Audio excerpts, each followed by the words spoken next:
Olha só, o próximo painel chama Dinheiro e Impacto. Qual a nova fronteira de investimento social no mundo para alavancar cada vez mais impacto positivo? Agradecer ao Edgar pela apresentação e pelo gosto de estar junto de novo. A gente se cruza por aí. E dar aqui a boa tarde a todo mundo, a todas, a todos. Gláucia, Célia, André, estarmos juntos aqui também, nos cruzando. A Célia e a André, bastante no dia a dia. A Gláucia agora no Instituto Manise, antes no Instituto República. Nós estávamos conversando ali e, na verdade, nos cruzamos bastante também pela vida. A gente aqui não sabia até hoje. Então, enfim, o prazer imenso de estar aqui e que eu queria para vocês começar reforçando, né, eu tive já a oportunidade de estar no Social Good Brasil há alguns anos. Na época, eu fazia o programa Navegador lá na Globo News, então era um outro lugar completamente diferente do GIF, mas estive aqui já naquele momento com alegria imensa por conhecer o festival muito antes daquele momento e acompanhar ao longo dos anos essa trajetória, não só do festival, mas eu diria do movimento Social Good Brasil, então não só muito bom estar aqui de novo, mas muito bom ver aqui nesse espaço esse movimento, né, Odair? Crescendo, Odair aqui da Fundação Telefônica, crescendo e expandindo-se, né? E também quis fazer essa alusão, porque eu queria começar evocando um pouco aqui a coisa do que é ser humano, né? Que é o mote desse ano, porque já o Navegador era um programa sobre inovação, né? Mas já naquela altura, obviamente pensando em uso de novas tecnologias, né? Mas também pensando em inovação no sentido mais amplo do termo, quer dizer, é sobre usar novas tecnologias, mas é sobre fazer de modos novos, de modos inventivos, de modos mais promissores, as várias dimensões da vida pública, na cultura, na política pública, na sociedade como um todo, etc., né? Então, como é que a gente cria, inventa, busca formas novas de fazer e acontecer. E acho que o festival tem muito a ver com isso, né? E naquela altura, já quando teve a coisa de fazer um vídeo aqui do festival, eu falei, faz um vídeo sobre a coisa do ser humano. E eu me lembrei de uma frase, de uma referência que para mim é sempre chave nessa conversa, que é a música do Gilberto Gil, do Cérebro Eletrônico, uma música de 1969, então, né, essa conversa sobre inovação e tecnologia tem estrada já, né? E que ele diz, o cérebro eletrônico faz tudo, faz quase tudo, mas ele é mudo, mas ele não manda, só eu posso pensar se Deus existe, só eu posso chorar. Não, só eu posso chorar quando estou triste, só eu posso pensar se Deus existe, só eu, né? E acho que ali tem uma coisa muito bonita desse lugar de que a gente pode ter o cérebro eletrônico ou a inteligência artificial que for. Alguém dirá, bom, mudo já não é, não andar já anda, né? E eventualmente é capaz de pensar também, mas esse exercício do cogito, da criação, né, do produzir a novidade e do sentir, né, do fazer a novidade a serviço de algo que tem sentido, né, de algo que gera bem-estar, de algo que gera bom-estar no mundo, de algo que gera felicidade, realização individual e coletiva, né? Bom, esse é o atributo humano por excelência. Eu acho que o Social Good é essencialmente sobre isso. E aí eu fico pensando muito nessa mesa, somando nessa reflexão e também nessa chave. A gente já fala aqui de fronteiras do investimento social, né, da alocação de recursos, nesse caso, especialmente de recursos privados, né, para a produção de bem público, né? E acho que aqui a gente lá no GIF acabou de fazer uma mostra sobre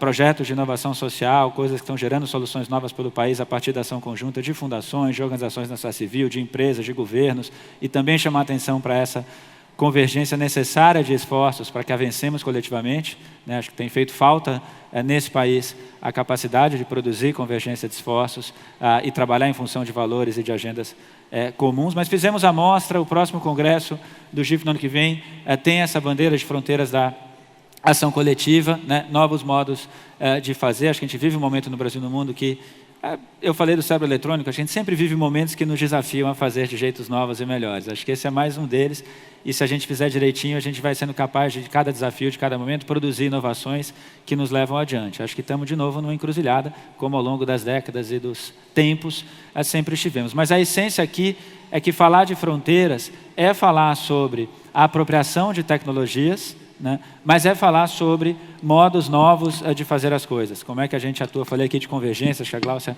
traz um pouco disso, de aliança, da capacidade de conjugar ação em rede, né? A Célia, longos a percursos em frente de inovação ao longo do tempo, no âmbito do terceiro setor, no âmbito do investimento social, mas hoje levando a bandeira de modos novos de fazer, produzindo a ideia de investimento de impacto, como é que a gente atua também por dentro do mercado, conecta aqui com a conversa do Marcel mais cedo, né? E volta a produzir bem público. Enfim, é sobre como é que a gente alarga o nosso repertório, o nosso baralho compartilhado para gerar bem-estar, realização individual coletiva e felicidade e exercer e realizar a nossa condição humana. Então, com esse contexto aqui, queria passar isso tudo para a Gláucia fazer a fala dela. A gente vai aqui na rodada meio padrão de ter aqui 3 falas iniciais de 5 minutos. E quem tiver perguntas já pode mandar pelo app, que eu estou acompanhando aqui para a gente fazer também o diálogo. Gláucia, está contigo. Obrigada, boa tarde a todos.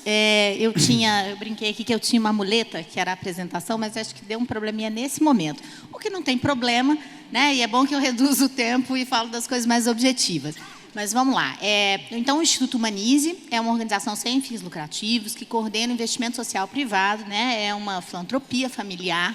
E o que a gente atua, o nosso eixo de trabalho é de cadeias sócio-bio, né? Então, a ideia é olhar pelo olhar de gestão pública, de negócio de impacto social, mas de cadeias estruturadas. Então, a gente está falando desde trabalhar na formação, na indução de produção, nos princípios da sustentabilidade, mas também na outra ponta, que é a ponta da geração de renda. Não adianta nada a gente falar de uma pesca de qualidade, né, que respeite o meio ambiente, se o produtor, no final das contas, não tem para quem vender ou como escoar a sua produção. Então, acho que isso é uma coisa bastante importante e é o DNA do Humanize, né? Nessa trajetória, e aí tem um lugar muito especial que o Humanize está, que é uma filantropia, né? Nós somos grant maker, a gente é doador a projetos, mas não é pelo fato da gente ter o recurso, que em geral a gente apoia os projetos, que a gente percebe que a gente vai ficar só nisso, né? E a gente percebeu ao longo dessa trajetória que tinha um gatilho, e aí é o outro ponto. Então, se de um lado a gente trabalha doando a projetos, fazendo projetos com qualidade, do outro lado a gente articula. E, ao articular, a gente percebeu que a gente tem potencial de trazer e levar as soluções e tratar os problemas de um lugar que sozinho a gente não ia conseguir. Então, se a gente articula bem com quem faz, a gente faz melhor, a gente traz inovação no fazer, a gente escuta a diversidade do outro, a gente escuta o DNA de cada organização, como é que isso contribui para um resultado melhor. E, do outro lado, a gente também tem como articular quem tem condição de apoiar. E aí a gente tem doadores que não necessariamente têm uma linha de trabalho já definida e que a gente pode trazer para um lugar comum. Então, é essa combinação de articulação, tanto de implementadores como de cofinanciadores, que tem feito e percebido que com essa rede de parcerias, a gente vai chegar mais longe, mais forte e mais rápido. E aí tinham me pedido para trazer um case específico que a gente já tem, e eu vou falar um pouco de uma aliança que já acontece há 2 anos, é a Aliança de Líderes, de fortalecimento dos líderes públicos e do terceiro setor, que é uma parceria entre a Fundação Lema, a Fundação Brava, o República.org e o Instituto Humanize. O que essas organizações fizeram? Teve um momento inicial, em 2017, onde especialmente Humanize e Lema sentaram para falar o que a gente pode fazer junto. O que a gente pode fazer junto para fazer bem e para potencializar. E aí, ainda num lugar onde o DNA do Humanize era sustentabilidade e o da Lema mais de educação. E, dado o que estava se acontecendo no Brasil, dos movimentos, e aí até um movimento muito que o República.org já estava implementando, de olhar para as pessoas, as duas organizações acharam um lugar comum. E isso é um ponto importante dos aprendizados de uma aliança de sucesso. É achar um lugar que a gente não perca tempo em integrar, que a gente gaste energia forte para integrar. A gente tem que conectar. A gente tem que achar um lugar para essa parceria que todo mundo se sinta bem. Os DNAs de cada organização estejam representados. E aí a gente consegue potencializar essa ação conjunta para o resultado. Então, no caso da Aliança de Líderes Públicos do Setor Privado, o tema é gestão de pessoas no setor público, né, o mais forte. tem fortalecimento do terceiro setor, de lideranças e tudo que a gente está falando de sustentabilidade das organizações num mundo de recursos finitos e escassos, especialmente nesse momento. Mas da gestão pública, olhar para um lugar que na iniciativa privada já é mais comum, que é o RH, né? No setor público, em geral, tem outras dores mais latentes, e o olhar do RH é o olhar do DP, do Departamento de Operação, da folha de pagamento. Então, é como trazer essa cultura de RH ativo para dentro do setor público. Então, hoje, assim, um resultado importante que eu queria compartilhar com vocês é que a Aliança apoia hoje, essa aliança de 4 organizações, a implementação de 8 cases estaduais de alocação de pessoas por competências nos estados. A gente vai chegar a mais ou menos 500 cargos até o final do ano. São cargos de 2º e 3º escalão. Então, aí a gente está falando de diretores regionais de educação, de meio ambiente. Cada estado a gente fez um pacto, porque também tem que ser bom para o estado, né? Não é aquele lugar da organização que acha que, olha, você não sabe nada, estado, governo, município, toma aqui o meu pacote fechado. Não é isso, é um lugar de pactuação. E a ideia é que a gente não faça só esse pagar as alocações. A gente está fazendo um processo de transferência de metodologia e tecnologia com outros parceiros para os governos. Então, a gente está contando em conectar áreas centrais de governo, escolas de governo. Então, a gente já tem resultados mais objetivos, mas a gente quer muito mais. Então, o recado do Manise é que a aliança é chave para essa alavanca aí. Obrigada. Maravilha. Agradecer aqui a Gláucia. E 2 pontinhos assim antes de passar para Célia. Uma coisa que eu acho que a aliança é muito importante expressar, né? A gente tem um entendimento, é muito comum dizer, não, o terceiro setor, fundações é para fazer aquilo que o Estado não faz, né?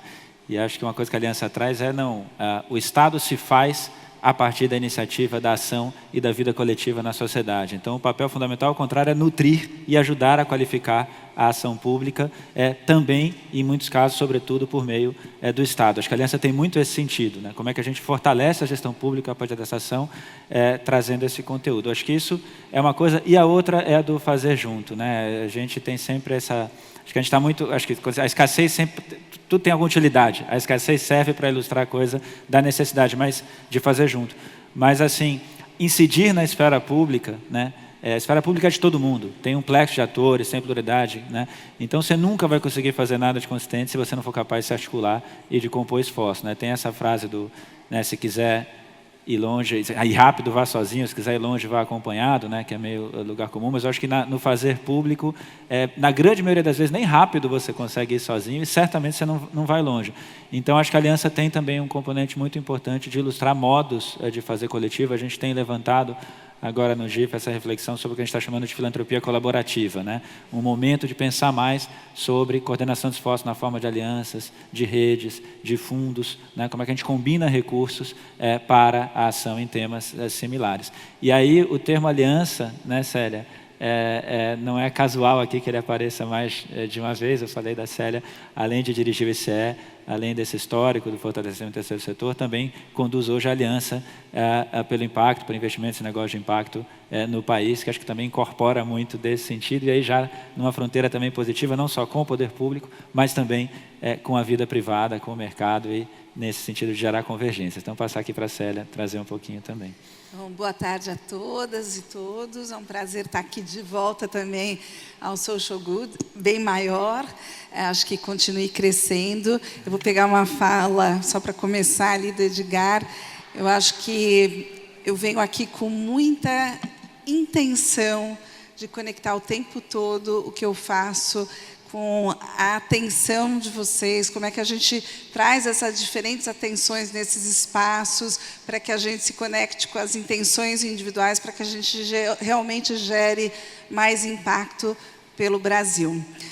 Então, eu vou contar um pouquinho quem é o ICE, como é que a gente está fazendo essa atuação, sempre também de muita colaboração com várias organizações como Manise, Telefônica, e pensando nessa frase aí das fronteiras, o que a gente está vendo esse campo dos investimentos sociais privados fazendo de novo, de diferente. Então, primeiro, o ICE é uma organização que tem quase que a mesma idade do GIF, a gente está fazendo 20 anos esse ano. É uma organização que tem hoje 60 empresários e investidores como associados. Então, ela nasce ali que nem o GIF com as fundações, o ICE com empresários e investidores, e que desde 2012 decide se focar nesse campo dos investimentos e negócios de impacto. Então, a gente muda de desenvolvimento comunitário para trabalhar nessa agenda. Naquela época, a gente vendo que era uma ação que estava sendo criada, e começa com um programa bem de advocacy. Então, a gente falou, puxa, vamos ver quem que está fazendo, tentar conectar todo mundo que está fazendo, para a gente juntos desenhar uma visão coletiva de recomendações para o Brasil. Então, a gente gerou lá em 2014 15 recomendações para o Brasil, e para cada uma dessas recomendações, esse programa que o Zé já falou, que é a Aliança pelos Investimentos e Negócios de Impacto, a gente vai monitorando. Então, para dar aí um destaque de resultado, a gente conseguiu, em conjunto com muitas organizações do Brasil, passar uma política nacional. O Marcel está junto ali, liderando um dos grupos com o Sistema B, e também uma série de ações para famílias, fundações, para mover mais capital para impacto social. A gente tem um programa também, que é o Programa Academia, que trabalha hoje com mais de 90 professores de 49 universidades nas 5 regiões do Brasil, também levando isso nas formações dos estudantes universitários, do que é esse campo dos investimentos e negócios de impacto. A gente trabalha também com um programa de aceleradoras e incubadoras de impacto, em parceria com o Sebrae e a Amprotec. Hoje o Brasil tem 400 aceleradoras e incubadoras, a gente já trabalhou com 70, também levando para dentro do portfólio dessas aceleradoras os negócios de impacto. A gente faz um fórum com esse a cada 2 anos, que a gente está revendo ali a data, mas é o ano que vem. E a gente também fez 2 chamadas de investimento. Então, apesar da gente ser uma ONG, pela primeira vez a gente fez empréstimos para 16 negócios de impacto, trazendo famílias para co-investir com o ICE.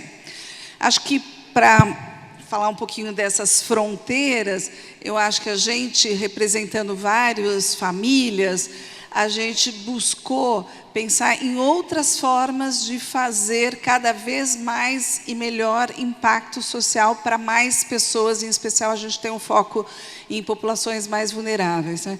Então, a gente entendeu que a gente precisava melhorar e aumentar o impacto.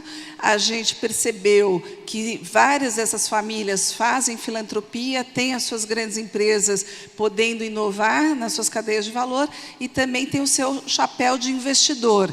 Então, por que não começar a arriscar cada vez mais? Se eu já arrisco na minha filantropia, vou falar com todo o cuidado, né? Arrisco, entre aspas, arriscando 100%, porque não volta, por que não também arriscar com outros instrumentos financeiros? Às vezes eu empresto, ou dou, por que não, às vezes, entrar como garantidor, entrar com empréstimos, e aí o conceito que acho que a Dínamo traz bem forte, o blended finance, né? Então, às vezes, a filantropia entrar com doação, com outros arranjos mais estruturados, trazendo outros fundos de capital.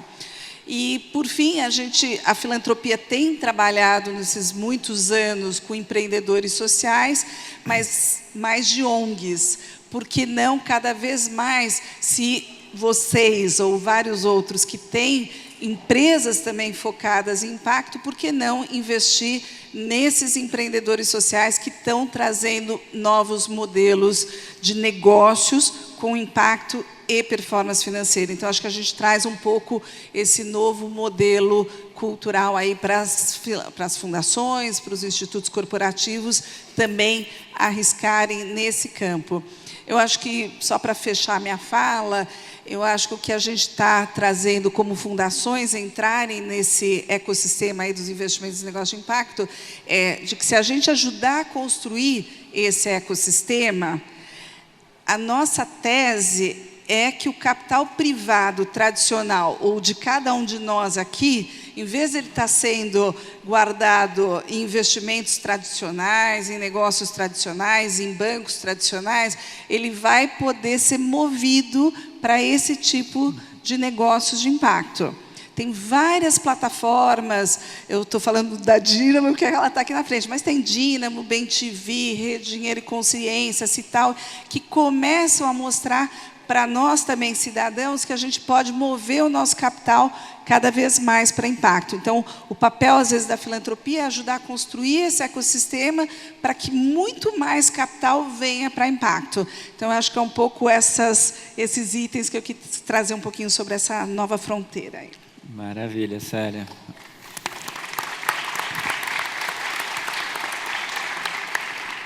A gente tem tentado, junto nisso, procurado somar sempre o mais possível a partir do GIF e da filantropia. E pensando aqui na intersecção, né, eu comentei da Glaucia antes da interface com o poder público, né, com o Estado. Aqui a gente está na chave da interface com o mercado, né?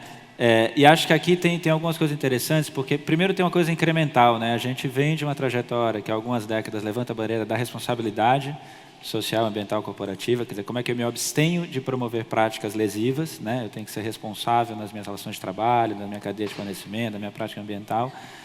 A gente soma a perspectiva do investimento social, não é só me abster, mas é também como partícipe, alguém que intervém, que existe na coletividade, somar como empresa, assim como cidadão, cidadã, uma contribuição, né? E depois a gente traz a dimensão, evolui para a gente somar, peraí, além da responsabilidade, além do investimento, como é que eu penso a própria incorporação da produção de bem público no propósito, no cerne, né, no coração da minha atuação e as possibilidades também de produzir bem público pelo mercado, né? Acho que tem uma dimensão que é essa, e tem uma dimensão que é essa de alargar o repertório dos modos de fazer bem público, né? E aí eu quero conectar aqui as duas pontas. Eu gosto sempre de dar o exemplo, né? Se o seu objetivo é que as pessoas tenham casa, né, enfrentar o desafio da habitação e vivam melhor, tenham casas melhores, né, você certamente precisará de política pública, né? Acho que não tem exemplo no mundo de enfrentar a tarefa de produzir habitação e acesso universal à moradia sem políticas de financiamento, de crédito, produção habitacional de baixa renda, etc., né?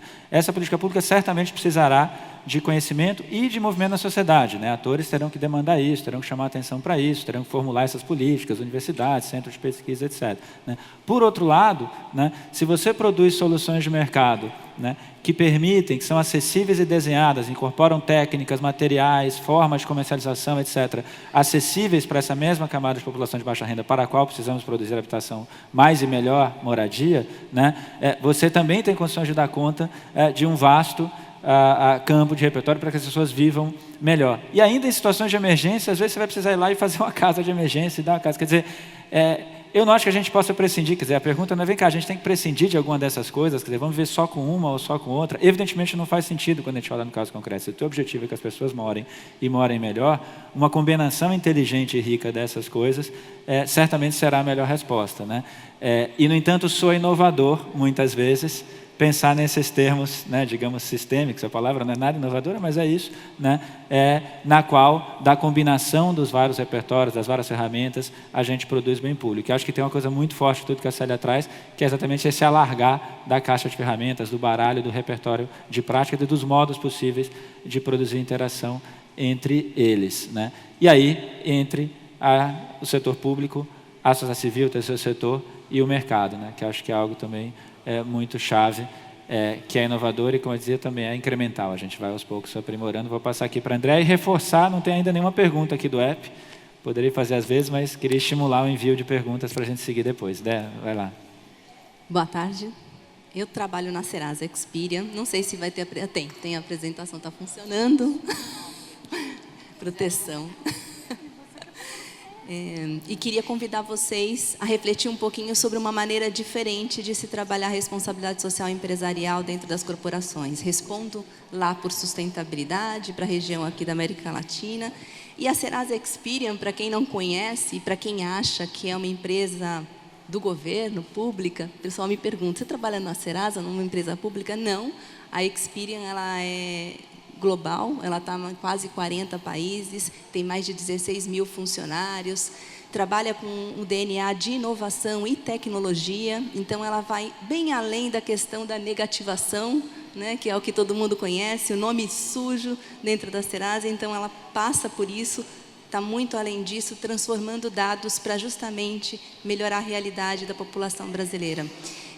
A gente está com essa veia de inovação e tecnologia muito forte. A gente tem 4 data labs no mundo, Estados Unidos, Inglaterra, no Brasil e em Singapura. Então, a Experian está se reposicionando, ela está se reinventando, e não poderia ser diferente dessa reinvenção também esbarrar na área de responsabilidade social, na área de sustentabilidade. Eu digo que sustentabilidade nada mais é, dentro de uma corporação, né, de você fazer diferente, de você alinhar a empresa ao espírito do tempo. Como é que a gente se reinventa? Como é que a empresa se torna perene? Como é que ela opera numa sociedade e transforma essa operação sem danos a esta sociedade? Como é que ela interage com todos esses stakeholders, né? E sempre com a perspectiva de que essa interação se dá primeiro dentro da empresa. Então, responsabilidade social empresarial passa primeiro pela base da pirâmide, que é cumprimento regulatório, onde a empresa está inserida, que é como que ela trata o seu funcionário, que é como ela pensa a sua operação. E depois a gente trabalha as questões de ecoeficiência, as questões de impacto ambiental e a inversão para a sociedade em retribuição ao que ela faz, ao que a gente gera de lucro. Então, um movimento de dentro para fora. E ninguém faz sustentabilidade sozinho, ninguém pensa a responsabilidade social, então não sou eu que trabalho esse tema, é a corporação toda. E é esse espírito de cultura colaborativa, de cultura multidisciplinar, envolvendo várias áreas da empresa, que a gente promove o espírito de sustentabilidade lá dentro. Temos os nossos eixos, né? Então a gente trabalha o empoderamento socioeconômico como com forte fonte do investimento social privado. A gente trabalha a diversidade e inclusão, a gente trabalha as práticas socioambientais, mas dentro do contexto novo que a gente está vivendo, vem aí essa forma de atuar o investimento social privado a partir de negócios de impacto. Fato é que os tempos são outros. Fato é que essa mudança é extremamente acelerada e a gente não pode deixar de pensar o nosso papel de responsável por o tema de sustentabilidade dentro das organizações privadas frente a essa mudança. A gente não pode ignorar essa mudança. Se a gente entende que viemos de um modelo onde trabalhávamos competindo no mercado, hoje, esse modelo de competição, ele tem que ser substituído por um modelo colaborativo. Então, não tem como pensar em atuação sem pensar no coletivo.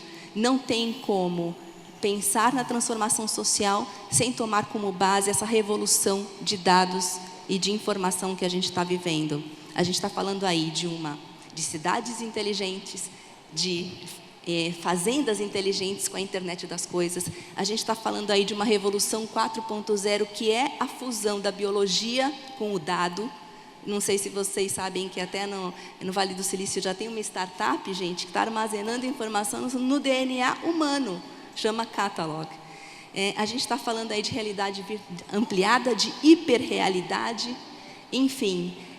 Esse mundo novo que sai da antiga inteligência de dados, do banco de dados, e passa por um analítico preditivo, onde se espera previsibilidade, ele tem que ser usado também ao bem dessa função, desse papel, desse motriz de transformação que é a responsabilidade social empresarial. Como que a gente faz tudo isso? A partir da inteligência e do uso desses dados. E é esse desconforto, né, que nos provocou a pensar diferente, a trabalhar a sustentabilidade na organização com negócios de impacto. Então, a Experian tem anualmente um programa que a gente lança para os funcionários, promovendo uma discussão interna nas áreas de produto, para que elas fomentem produtos de impacto positivo. Então, diferentemente do que o mercado faz, que tem muitas empresas que aceleram, né? Tem aí várias empresas que usam investimento social acelerando startups e negócios, fomentando esse negócio externo, a gente fomenta dentro. A gente fomenta dentro das unidades de negócio. E esse fomento vem aí uma verba significativa por ano, mais de $1 milhão para o desenvolvimento desses produtos.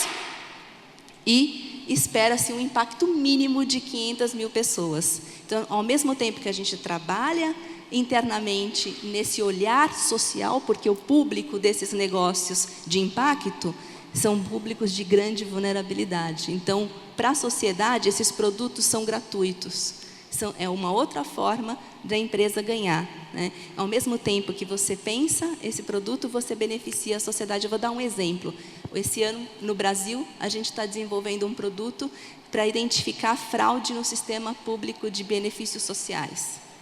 Então, quem se beneficia? Aquele que está na cadeia da Minha Casa Minha Vida, aquele que está com a Bolsa Família. Muita fraude existe, muitas identidades que não são reais, e a gente fomenta, prevê essa aliança com o poder público para que consuma um produto que vá beneficiar isso. Ou mesmo um score inclusivo. Então, na Colômbia, 30%, por exemplo, na Colômbia, da população adulta não é bancarizada. E o ano passado nós fizemos um score inclusivo, ou seja, que visa a concessão de crédito, o benefício para a concessão de crédito para pessoas de alta vulnerabilidade não bancarizadas, né? A mesma coisa no país, hoje no Brasil.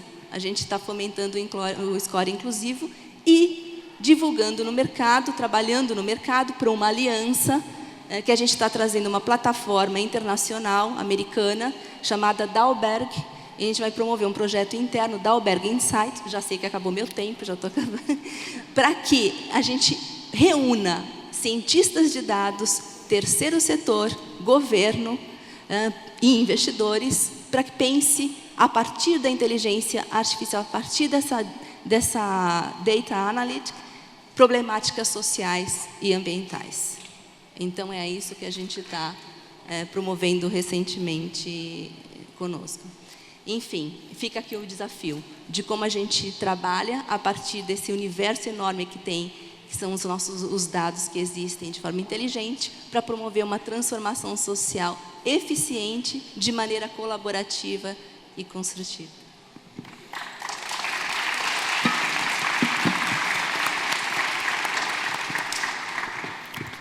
Maravilha, Andréa. Obrigado. E aí, enfim, trazendo aqui a dimensão do uso de tecnologias, né, na nossa ação. Eu vou aproveitar aqui a deixa, tem um chamado aqui para fazer uma divulgação.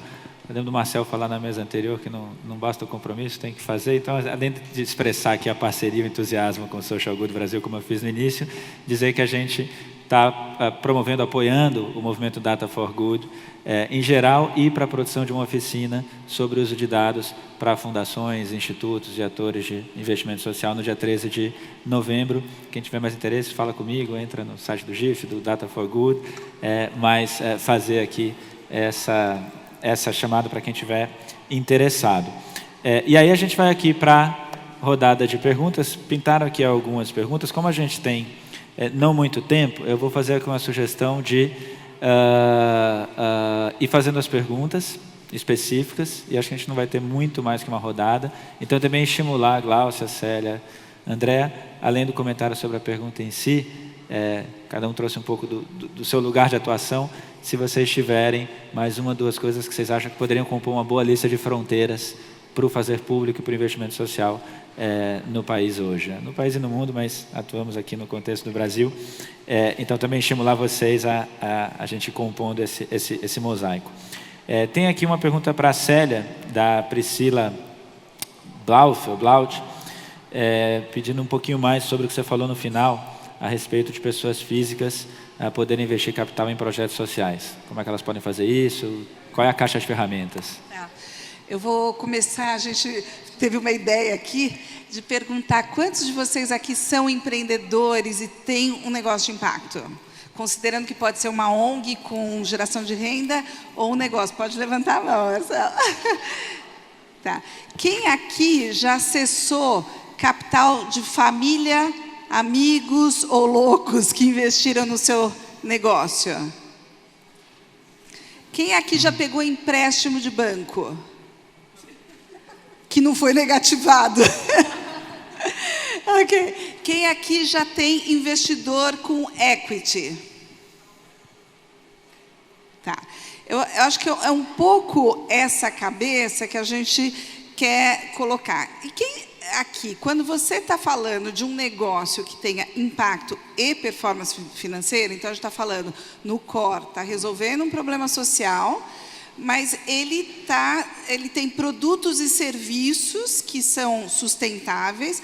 Então, se ele é sustentável, ele vai poder pagar a conta, por exemplo, se ele pegar empréstimo da família, do banco, de outros investidores. Então, a gente acredita que um negócio com esse binômio, ele vai conseguir acessar mais capital para se alavancar.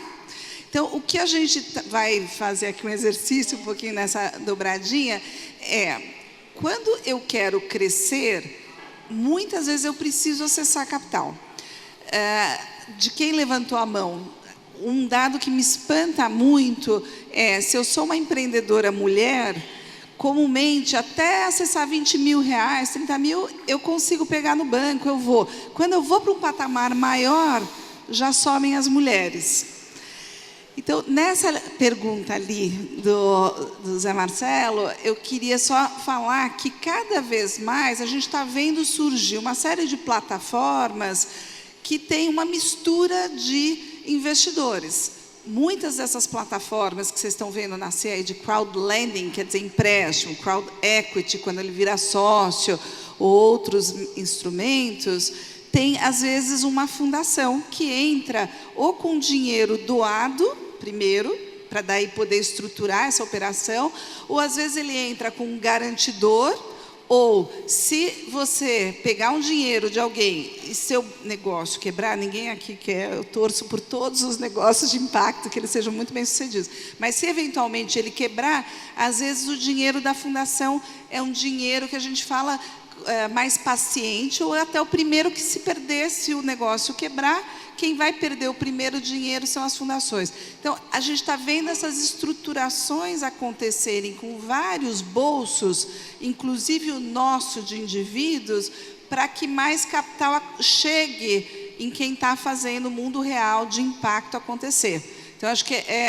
exemplos no site da Aliança pelos Investimentos e Negócios de Impacto, em publicações, tem uma lá que chama Produtos Financeiros de Impacto. A gente mapeou 18 produtos que estão abertos ou não, para que quem de vocês quiser mover parte do seu dinheiro, me desculpem os bancos, mas o dinheiro vai para esses campos, para esse campo social, começa a ter mais e mais plataformas que vocês podem conhecer. Agora mais de empréstimo, tem a Cital e Abril, Rede Dinheiro e Consciência, a Dínamo, qual que eu falei agora? O PP. Agora ela vai contar do PPA. Pronto, passa a bola para cá. Não, é só porque, quando na minha fala, eu... Não, vai lá, Glaucia. Tinha uma pergunta para você, aí eu já ia te... Não, é que eu falei desse instrumento Aliança, né, que a gente tinha falado de um outro lugar, mas assim, o Humanize é uma das organizações que tem levado muito à frente essa discussão e trazido uma discussão até internacional sobre Venture Capital, Venture Philanthropy e esses papéis. Então, assim, a gente já tem atuado com Blended Finance.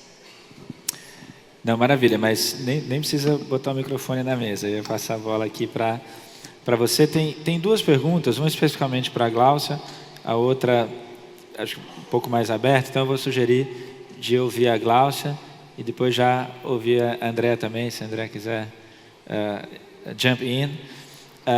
Uma pergunta aqui, Glaucia, da Karina Weber, né? Ela comenta que você falou sobre cargos para a área de educação no processo de promoção de competências, de fortalecimento da gestão pública, né?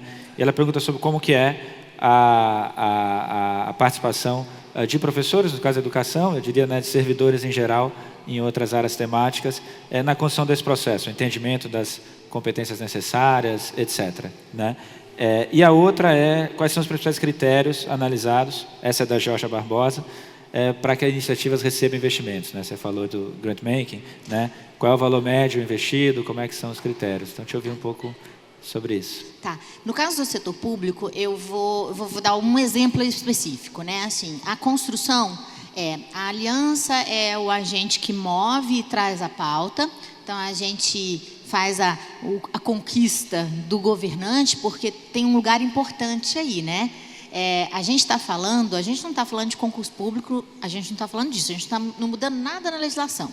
A gente está pegando cargos de livre nomeação, né? São os famosos cargos em comissão, que o governante, nesse caso, a gente está atuando mais com estados, pode escolher quem ele quiser, e o que a gente está trazendo é uma proposta de que a alocação seja orientada para competências. Então, para cada governador, a gente fez um pacto de até onde cada secretaria estava disposta e aberta a essa inovação, e a gente construiu casa a casa. Então, por exemplo, em Minas Gerais, a gente tem uma grande frente, e lá tem meio ambiente, desenvolvimento social, educação, e cada grupo de carreiras tem sido construído com apoio financeiro e de conteúdo da Aliança, com um apoio de uma organização do terceiro setor, que é especialista em alocação, no caso de Minas é a Vetor Brasil, que está com a gente, e aí vem o secretário da pasta. Então, é certo que a área de educação fez parte desse desenho das competências, e o que a gente traz, esse é um outro lugar importante, porque é legítimo o livre provimento tem seus objetivos legítimos.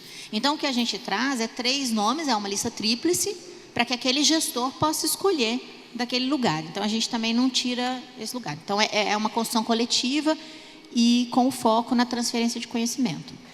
No outro caso, no caso do Humanize, a gente não tem valor médio ou parâmetro médio. Nosso foco é a boa ideia. E essa boa ideia tem que estar conectada com os princípios do Humanize. Sustentabilidade, cadeias da sociobio. Então, hoje a gente tem uma atuação bem focada nesse sentido, que são as cadeias do mel, cacau, semente e pesca artesanal, especialmente na Amazônia e também em territórios do sul da Bahia, e tem mais, tem Rio de Janeiro, pesca, então tem algumas coisas. Então, para nós, o que importa é essa conexão. Então, é a conexão com o nosso propósito e com onde a gente escolheu para atuar. Maravilha.